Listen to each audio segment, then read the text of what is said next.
저는 불교 집안에서 태어났습니다. 위로 누나 둘이 있는데 어머니는 대구 팔공산 절에 가서 꼭 아들을 낳게 해달라고 비셨습니다. 그리고 아버지는 아들 잘 낳게 해준다는 절을 찾아 일본에까지 가서 불공을 드렸습니다. 그렇게 해서 태어난 아들이 바로 저였습니다.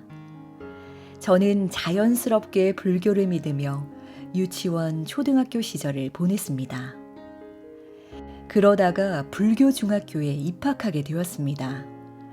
우리나라 4대 절이 경주 불국사, 양산 통도사, 합천 해인사, 그리고 부산 범어사인데 이 중학교는 범어사가 세운 학교였습니다.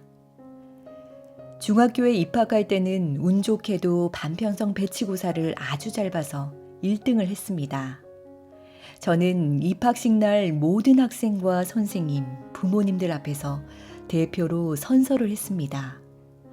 이렇게 많은 사람의 이목을 한 몸에 받으며 중학교에 들어간 저는 범어사 스님에게 장학금까지 받았습니다. 공부에 매진하면서 불교 활동을 열심히 하면 선생님들의 칭찬과 친구들의 인정을 받을 뿐만 아니라 장학금도 지속적으로 받을 수 있었습니다.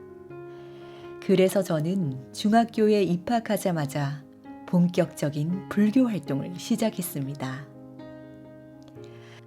저는 키가 그리 크지 않습니다. 솔직히 대한민국 남자들의 평균 신장보다 작은 단신입니다. 그런데 축구만큼은 아주 잘했습니다.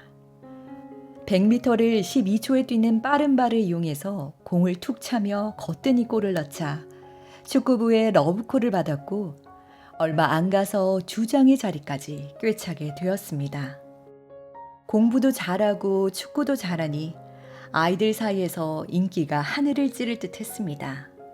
그래서 3년 내내 반장을 놓치지 않았고 무엇보다 중3 때는 불교학생 회장까지 맡게 되었습니다. 전체 조례시간 대표로 법도라는 법명을 단상에 나가서 받았고 어느 불교재단에서 주는 상도 받았습니다. 4월 초 8일 부처님 오신 날이 되면 불교를 믿는 학교 아이들과 함께 범어사 절에 올라가 불교 회장으로 스님에게 대표 질문도 하며 설법도 들었습니다. 그리고 선제단원이라는 불교 학생의 활동을 하면서 불교에 심취하고 누나가 취업을 할 시점에는 좋은 직장이 구해지도록 108배를 하기도 했습니다. 학교 수업 시간에는 일주일에 1시간씩 종교 시간이 있었습니다. 그때 불교에 대해 자세히 배웠습니다.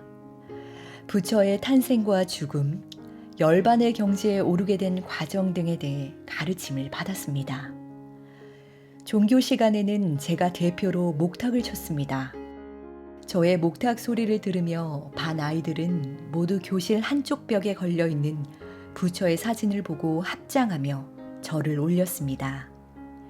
그것을 삼귀라고 하는데 부처에게 3번 절하는 곳입니다. 그리고 기독교의 사도신경과 주기도문처럼 불교에는 반야심경이라는 것이 있는데 제가 목탁을 치며 외우는 것을 듣고 아이들이 따라 읊곤 했습니다. 그때는 한 반에 거의 50에서 60명 가까이 되는 학생들이 있었는데 이렇게 교실 안에 학생들로 빽빽히 채워져 있는 가운데 제가 힘차게 목탁을 치며 반야심경을 외우고 부처의 사진에 절을 올리는 것은 일상처럼 자연스러운 일이었습니다. 우리 반에는 교회 다니는 친구들이 있었습니다. 반에 보통 10명 정도의 크리스천이 있었습니다. 그 중에서 유독 기억에 남는 친구가 한 명 있는데 그 친구는 제가 목탁을 치며 반야심경을 외울 때 유일하게 절을 안 한 친구였습니다. 그 친구의 아버지는 목사님이었습니다. 저는 절을 안 하는 그 친구에게 야, 니는 내가 목탁 치면 절해야지. 왜 안 하고 그러노? 니도 해라. 하고 명령했습니다. 그러면서 목탁을 치는 나무 막대기로 그 친구의 옆구리를 쿡쿡 찔렀습니다. 사실 그 막대기는 목탁을 치는 데 쓰는 것이었지만 이따금씩 종교 시간에 떠드는 친구들이 보이면 니 조용히 해라며 머리를 톡소리 나도록 치는데도 요긴하게 사용하곤 했습니다. 교회 다니는 다른 친구들은 다 저란다 아이가. 그니까 니도 그냥 해라. 그 친구는 저의 말을 듣고 빙그레 웃으며 말했습니다. 병호야, 나 교회 다닌다 아이가. 절은 안 하고 묵념할게. 보통 한두 번 절을 안 하는 아이들이 보이면 제가 가서 막대기로 옆구리를 찌르거나 머리를 치며 위협하면 다 하곤 했는데 그 친구만큼은 끝까지 고집을 꺾지 않았습니다. 저의 리더십에 걸림돌이 되는 그 아이가 싫었지만 절을 안 하겠다는 그 친구의 의지는 어떻게 할 수 없었습니다. 친구들은 대부분 저를 좋아했습니다. 특히 미술 시간이든 음악 시간이든 체육 시간이든 저와 같은 조가 되면 항상 실기 점수가 만점이었기 때문에 조 편성을 할 때면 서로 저와 같은 조가 되기 위해 줄을 섰습니다. 그러면 저는 거만하게 거드름을 피우면서 이번에는 니랑 니 그리고 또 니랑 나랑 같은 조다 라고 말하곤 했습니다. 견학이나 수학여행 갈 때면 제 옆에 앉거나 제 가까이 앉기 위해 다투는 친구들도 있었는데 이런 일이 생기면 한마디 말로 깨끗이 정리해주는 저 자신이 스스로 자랑스러웠던 때였습니다.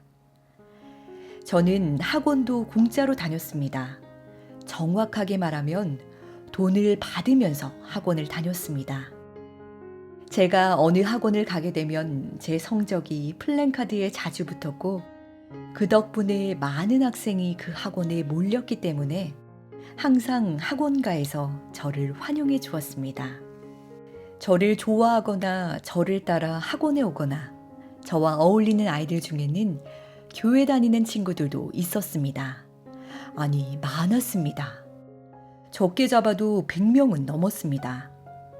하지만 그 중에 저에게 교회 가자고 한 번이라도 말한 친구는 정확히 3명이 있었습니다.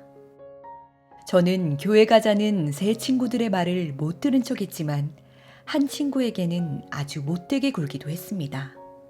저보고 교회 한번 가보자. 불교는 참 종교가 아니야. 라고 말하는 친구에게 이렇게 말한 기억이 아직도 생생합니다. 야, 임마. 니 나보고 이제 더 이상 교회 가자는 말하지 말고 교회 교자도 꺼내지 마라. 한 번만 더 나보고 교회 가자고 하면 니 내 친구 아니다. 알겠나? 그리고 교회는 자기 종교만 옳다 하고 타 종교를 인정 안 하는데 그래서 너무 싫다.